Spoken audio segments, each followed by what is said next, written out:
Well, first of all, I remember him out of high school and what he did. And I sat down and had a long talk with him and listened to him about his goals and what he wanted to accomplish.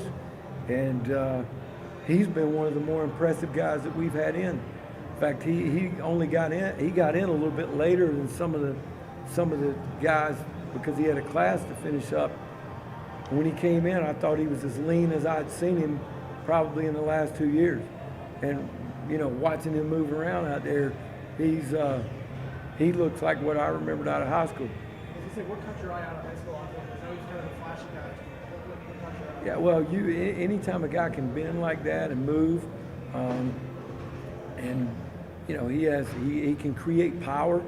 He's one of those guys that can create speed to power, and he can be one of those type of pass rushers. And I think he can be hard for tight ends to handle, when he's in the right mindset. But he's done a good job. I've been really pleased with him since he's been there. Sometimes like we mentioned earlier, sometimes a change is good. It just is good for people. Coach, you mentioned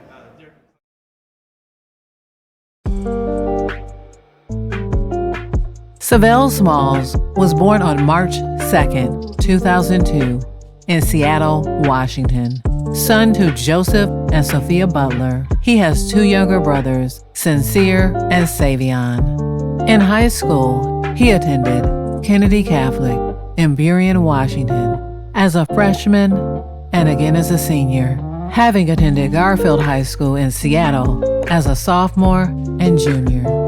The one real prize that they have in state that has gotten some real acclaim nationally, and this is a guy that it doesn't matter if it's 24/7 Rivals, ESPN, whoever, he's going to get his props, is a kid named Sav'ell Smalls. He's a defensive lineman, more defensive endish, outside linebacker kind of guy from Garfield down in the middle of Seattle, and he's 6'3", 230, and has really wowed people from the first time he set on campus. He was actually at Kennedy Catholic for his 9th grade year and then moved over to Garfield for the last few years.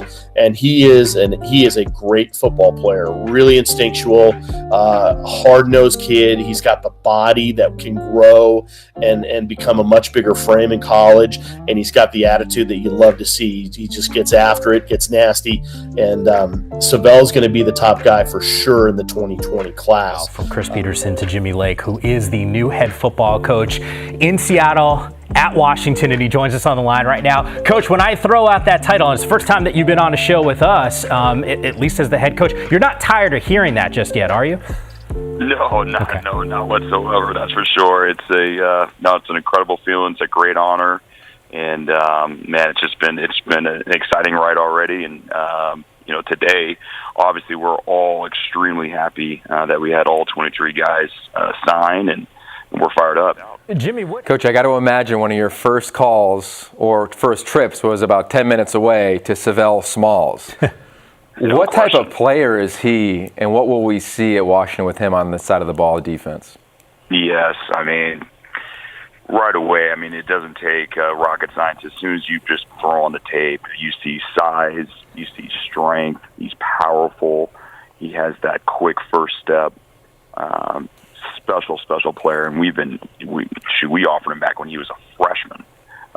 We knew what type of talent that he was going to be, so we are extremely excited. And of course, he's a homegrown talent right there from Seattle. Can't say how fired up we are, but how fired up we are that he signed with the Dogs.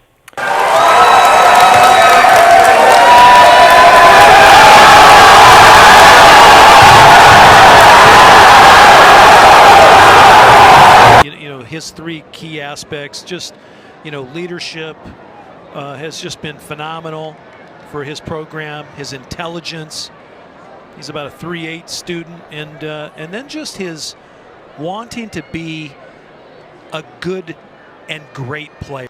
And Sav'ell Smalls, he will highlight our night. Number 10 on the ESPN 300 for the class of 2020. He is special. Well, Sav'ell Smalls does several things very well. One is holding the edge, and as the edge player, he wants to turn everything back into the field to allow his teammates to make the tackle. So very unselfish, but a tremendous player on the edge. One of the things he does best is rushing the passer, and he makes the corner turn in about 7.5 yards, which is phenomenal for a player at this stage of the game in high school. And then what makes every defensive player great is the relentless pursuit to the football. He does this chasing the ball down 35 yards across the field, and that's what earns you 5 stars. Sav'ell Smalls, talking about the Pac-12, decided to stay in state. Huge win for Washington. Huge. And he playing defensive end. He's kind of a bit of a hybrid guy, very athletic, good in space. Really be a versatile front 7 weapon for the Huskies. Some swag to that defense, and we've seen a swarming, attacking defense tonight, and it starts with him.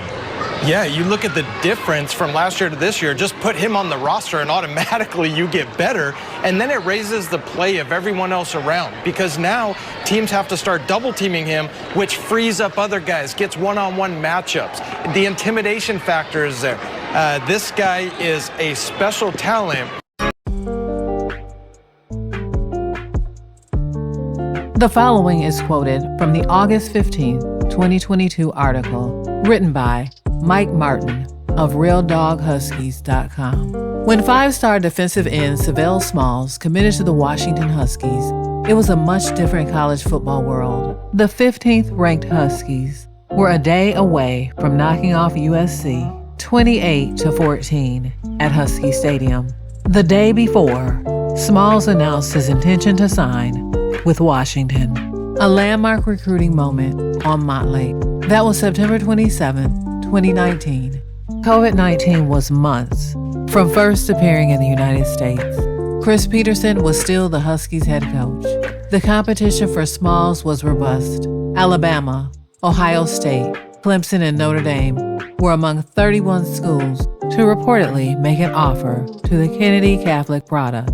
Smalls was loyal to the soil and opted to stay home and play for UW.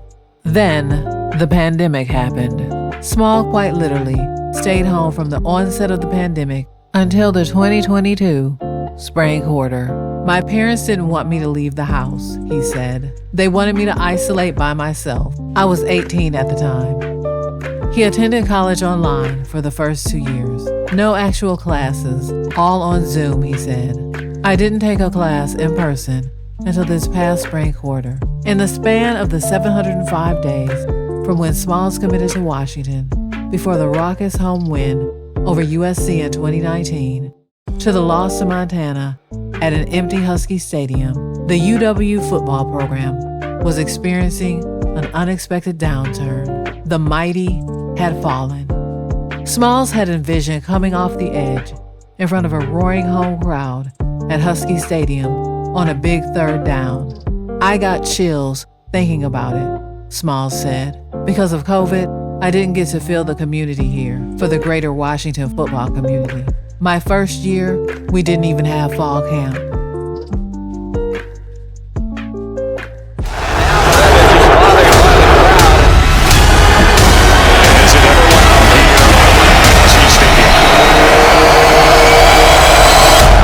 The Washington players were saying, whose house? Dog house. The dogs are barking early yesterday morning and all day yesterday, no matter where you went here in the Emerald City. On the tip of everyone's tongue, Husky football. The number one when topic. You are a sport of this magnitude, the Pac-12 comes out and says what they say. The Big Ten comes out and does what they do. In March, they took this whole thing away from us. Everyone had to go home to their homes. You know what I mean? In different states and in different cities. What's up, everybody? This is Pete Kwiatkowski. Hey, what's going on, everybody? This is Coach Harris. Everybody, stay healthy, stay safe. During this crazy time, this pandemic, we had to communicate through Zoom. Okay, so here we go. Another day in Zoom life. Vertical, all day long. Okay, we are taking all the space that's given. We'll worry about the extras later. We are taking the space right now. That's the hard part, right? In college, at that point, we realized what we had, And then when we all came back together, we had to quarantine together. We couldn't step out of our bubble and do certain things. And then it got taken away from us again. Football is going to be played in the Pac-12. It seems like we have all Pac-12 Power conference 5. will make it official. I think a lot of people holding their breath to see how this is exactly going to play out.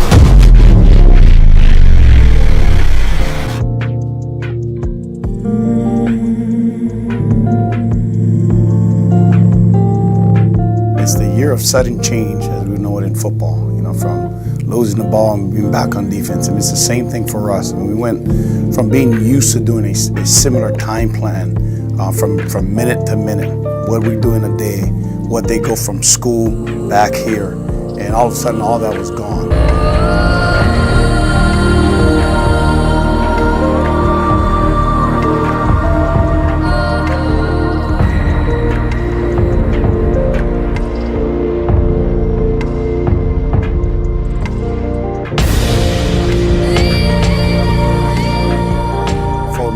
Personally, it really became a renew of values, and for that I think it carried over to football. On the football field, we're thankful to actually get back on the field. We're thankful to be a part of a team, to throw the ball, to run the ball, to catch the ball, to say you're part of something special. And those things for sure, I know for sure we all take for granted. For what these young gentlemen are doing day in and day out, they're trying to create their own bubble, and unfortunately for them, our sacrifice is our family.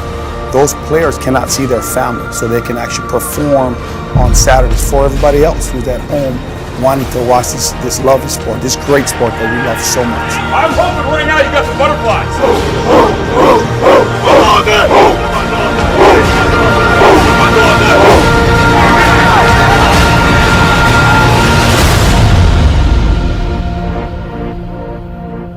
It's funny because I asked some of the players, and they're like, I just feel like we're a lot tighter than we've ever been. Because again, all we had was each other. You make me feel like a proud father.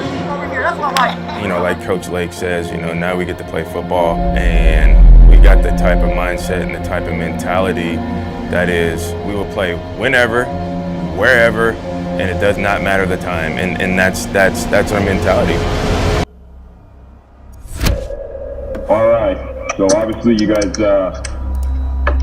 received the news. So after practice, got to my locker, got to my phone, and had 2 voicemails from our athletic director. And so our game is canceled. It will not be remade up. It's a no contest. So they're 0-0, we're 0-0. Here's the thing, fellas, as disappointing as this is, we can't control what our opponent's doing. And that's the sad thing about where we're at right now in this season, in this pandemic.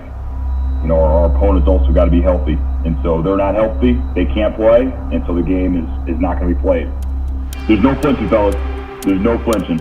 I'll tell you this right now. Just like I told you at practice, we're ready to go. I know that for a fact. I can see the look in you guys' eye, the way you guys prepared. I appreciate all your guys' hard work. And I know you guys are disappointed, just like we are. Believe me, I'm disappointed as hell. But we're not gonna feel sorry for ourselves. And now we're gonna move on. All right? Okay, you guys go to class. You guys get on the Oregon State Beavers, and I'll see you guys tomorrow morning.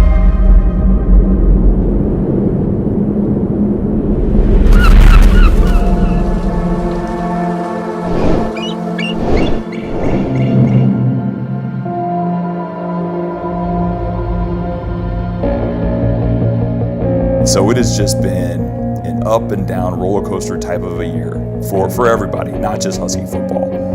But I think the word that has really spread around this whole team is just being grateful.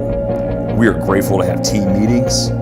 We are grateful to have an individual meeting with their position coach, to go out there to practice every single day and get better and just be around each other. And I think that is really what our team has learned from this experience is don't take for granted those simple human interactions of us walking in a hallway next to each other by the locker room, going in the weight room together and being able to lift weights. And so every day, every moment that we have together, we're embracing. I think you have to keep perspective. The whole planet Earth is dealing with a pandemic right now.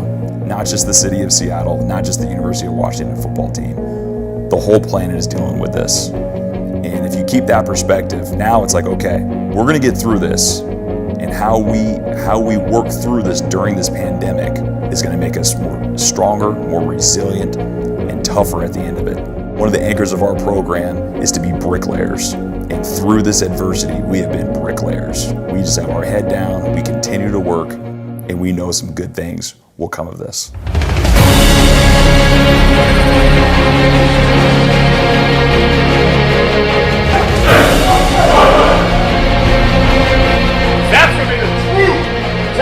character and how tough you are. Hands on 3. 1, 2, 3. Hands on. Let's go.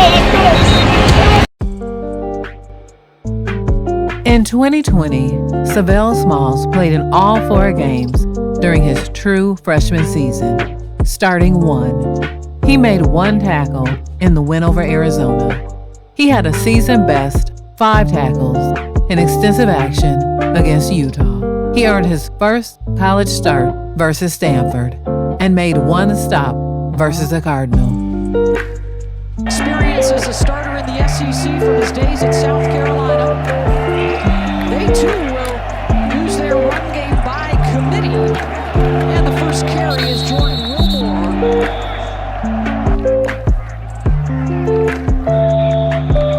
The surprise thus far, Jake Bentley has outrushed Washington. And Utah has controlled the time of possession, holding UW to just 5 minutes and 9 plays through the first quarter. Trying to run it again. There is Boulder getting into the backfield to cut down Brumfield, and that'll bring up a 3rd down situation.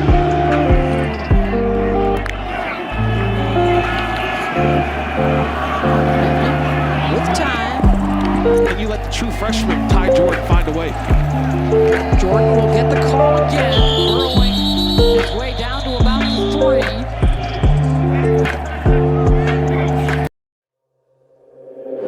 The Utes bring a 21-0 lead into the locker room.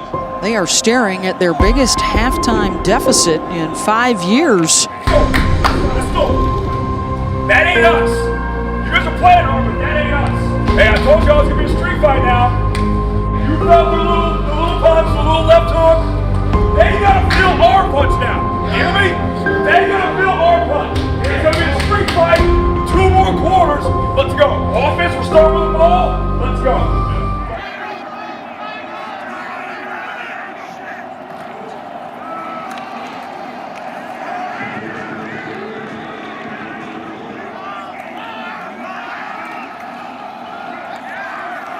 To the 40-yard line, and it will bring up 3rd down and 6. They're going to run for it. The spin, and they're going to come up about a yard short. Puts it through. The Dogs are within 11. And what was a 21-point halftime deficit is now 21-10. Gotta go. It's our time now. Field in the backfield. Bentley under center. He'll bring Enos in motion. Quarterback sneak. Husky defense stands tall. It's a stop for the Dogs. And Washington with 10 unanswered points.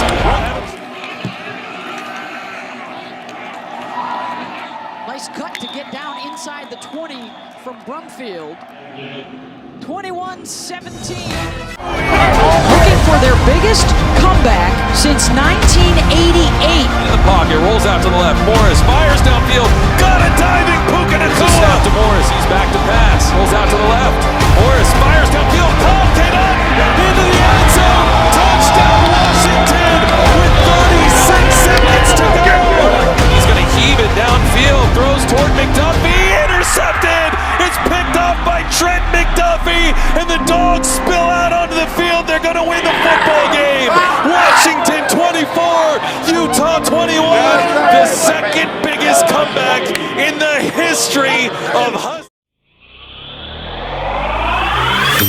In 2021, Sav'ell Smalls played in all 12 games. He made 1 tackle in the Montana game, also made 1 stop at Oregon State, and another versus UCLA. He had a tackle and recovered a fumble in the win at Stanford. He had a season-high 4 tackles versus Oregon and 3 tackles at Colorado.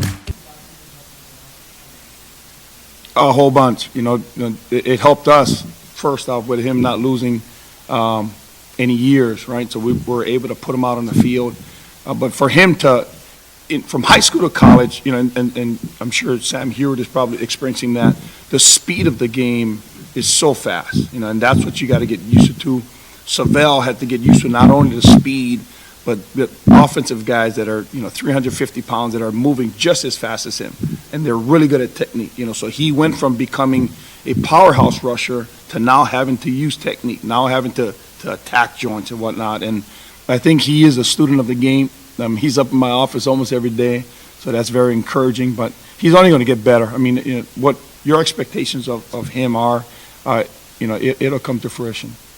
Hello everyone and welcome inside Husky Stadium in Seattle, Washington as we kick off the 2021 college football season. The Montana Grizzlies were in Seattle to take on the Washington Huskies of the Pac-12. Now let's get to those highlights. Washington entered the contest ranked number 20 in the FBS. Meanwhile, Montana was number 9 in the FCS and looking for the upset. First drive was smooth for the Huskies, and Dylan Morris caps it off with a 1-yard QB sneak to put Washington up 7-0. First Montana drive, and Xavier Harris, the true freshman, eluded and outruns the defense and goes 37 yards all the way to Washington's 11-yard line, but that's as close as they get. Newly added Arizona State transfer Kevin Macias drills the field goal, and it's 7-3 Washington. Washington had fits with Montana's defense in the opening half, and Marcus Wellnell gets a sack here, one of 2 first-half sacks for him, and we go into halftime with the score still 7-3. No scoring in the third quarter, so let's jump to the fourth. Grizz are driving, and Cam Humphrey finds Malik Flowers. Next, Humphrey evades the defense and looks and finds tight end Cole Grossman, who takes it all the way down to the 4-yard line, and on the very next play, Humphrey fakes the handoff, takes it himself, Supermans across the end zone, and the Grizzlies take a 10-7 lead in the fourth quarter. Next drive, Montana takes it all the way down again, but can't quite get in the end zone, so Macias adds his second field goal and makes it 13-7. Final drive now, Dylan Morris looking deep, and he's picked off by Wellnell, and that will do it. The Montana Grizzlies get the big upset and shock the college football world as they beat the Washington Huskies 13-7 in Seattle. Well, that's the fun part. And when you play, you either win or you lose. And there's really, in football, there's nothing else. And there's a lot that goes into playing a game. And there's a lot that goes into an individual earning a play in college football. So each play is important, and each game in college football is important. I mean, coaches put their families on hold. I mean, everybody gives their all to the game, and you're supposed to hug each other up and enjoy the wins, and we're going to enjoy the heck out of this one. It was surreal, for sure.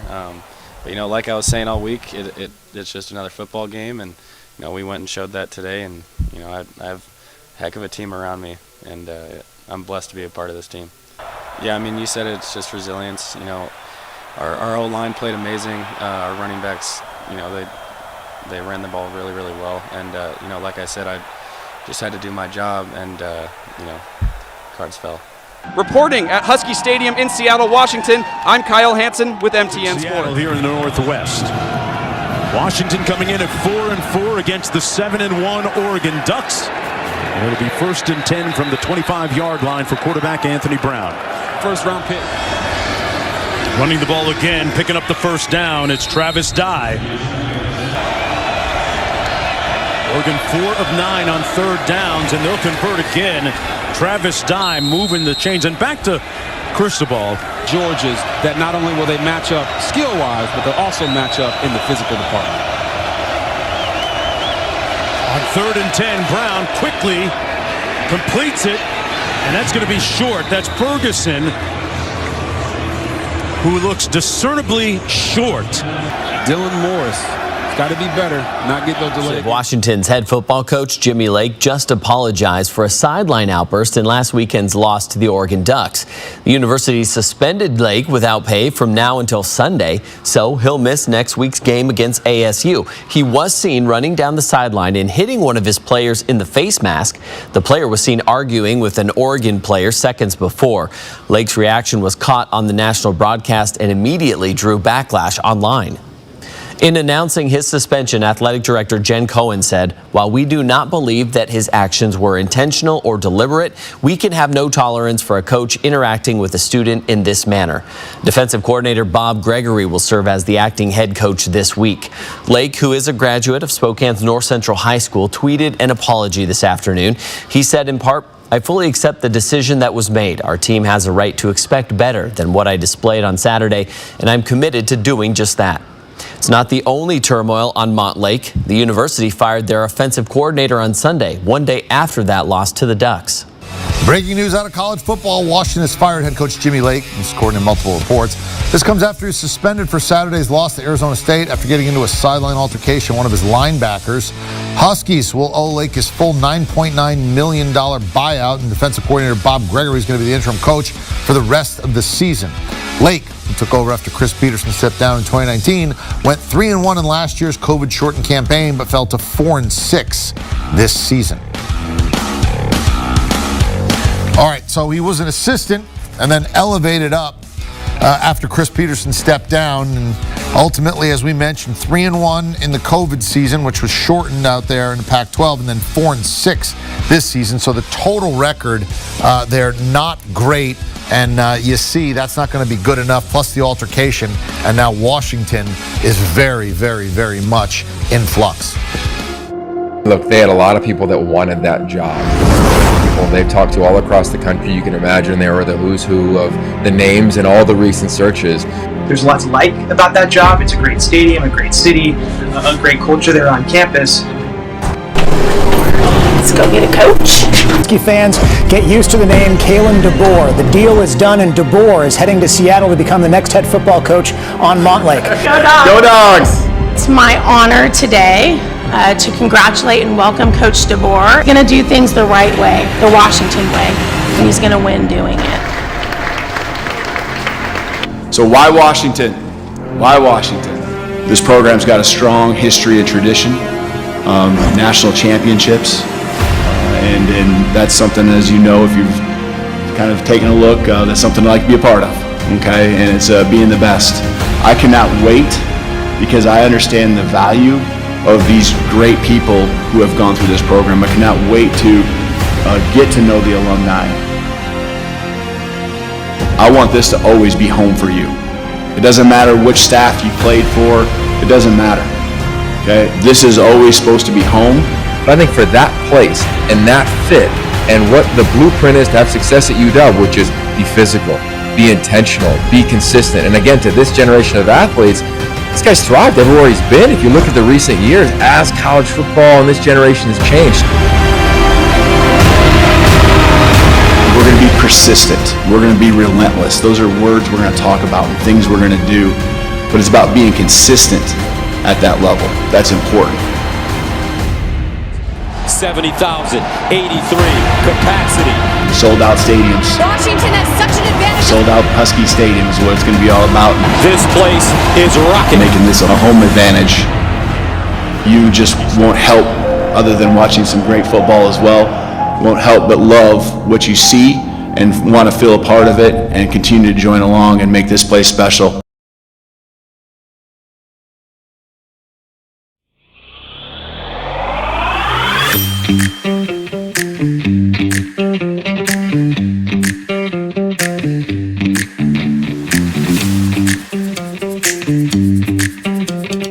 They come by boat, they come by car. Some people take the cheap route in. That's across the bridge to the stadium. Yes, we're sailgating. Fire this baby up. We're headed to Husky Stadium. Or as the great Keith Jackson would often say, the grandest view in all of sports. Here amid college football's most beautiful backdrop. In a place they call the greatest setting in college football. We're in Husky Stadium. This is going to be a very, very difficult place to play. Phil, as you know, Husky Stadium is one of the more rowdy in all of college football across the country. We do have the decibel meter going, guys. It has peaked out at about 98 decibels. Just to let you know, a jackhammer's about 115, a jet engine 140, so it is definitely On again, it's time to read the meter. Now take a look here. Forget about jet engines. We're getting up close to 120 decibels. That's in the danger of impairment area. This place would be noisy. It's going to be rough on him. Playing in Husky Stadium is always a difficult task, I think, particularly when they're going to have a sellout crowd. Husky Stadium is sold out, and 70,000 people are as rowdy as they can possibly be. Washington has such an advantage. It's like they start the game with 6 points. The crowd noise, obviously, a huge factor on that critical fourth down play. Love the Dogs here in Husky Land. You can feel it in the press box when everybody starts rocking. So from the shores of Lake Washington with the Cascade Mountains and Mount Rainier in the distance, 70,000, 83 capacity. This place is rocking. Well, I think he's saying blue, and another guy says I think he's saying red. So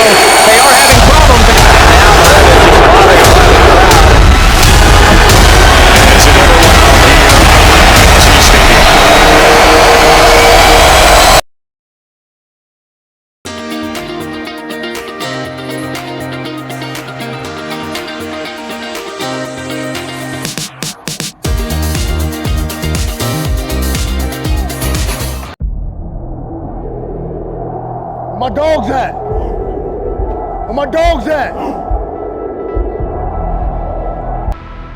It's time to play ball and win ball games. Plain and simple. They call it the greatest setting in college football on the banks of Lake Washington. You'll find venerable Husky Stadium in Seattle, the start of a new era for UW football tonight, and some history for the Golden Flashes of Kent State as they visit Washington for the very first time. After the loss of 2, 3rd down and 3, Schlee steps up, has the first down and more. Nice recognition with the pocket collapsing.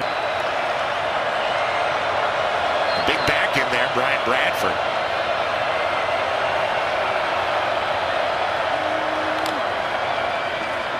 Schlee to pass, and hits his man, Cephas, on the slant. First down. And Davis fell down that time. Cephas came open. After the gain of 9, Schlee in trouble, and he gets away somehow. How about that escapability? Finally brought down by Sav'ell Smalls, but that... Mid-90s if you didn't have it. Oh, and Schlee, a little spinorama. And he locates Cephas. This program was averaging 49 points per game. And they are now a perennial contender in the Mid-American Conference. The throwback to the tight end, and now an opportunity to score again. There's Bradford. They like in these short yardage situations, Sav'ell. And it seems like they will go in that direction. Cooper gets the snap, powers ahead, has the block from Bradford, and he's in. First time we've seen that look from Kent State today. And Marquez Cooper has the touchdown. Guy right here. And he's going to block through, and then you got 250 pounds in Bradford blocking through too. And Cooper putting his head down. Nice little goal line look. In 2022, Sav'ell Smalls played in all 13 games. He made 6 tackles against Kent State in the opener. He had 2 stops in the win over Portland State. He had 2 tackles, one of them for loss, in the win over number 11 Michigan State. He made 3 tackles in the win at Oregon. He made 1 stop in the Alamo Bowl win over Texas. In 2021 and 2022, Sav'ell Smalls was named to the Pac-12 Academic Honor Roll.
We're from Colorado. We cover the Buffs. Sav'ell Smalls now at Colorado.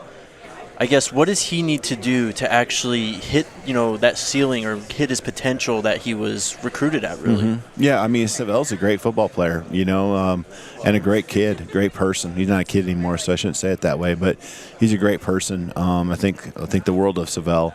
He was at a position that was just extremely competitive in our program.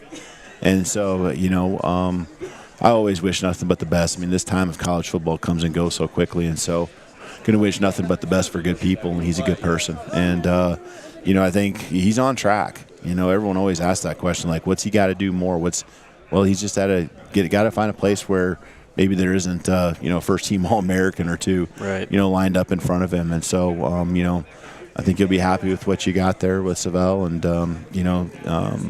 we'll certainly follow him, and we wish him the best. Awesome.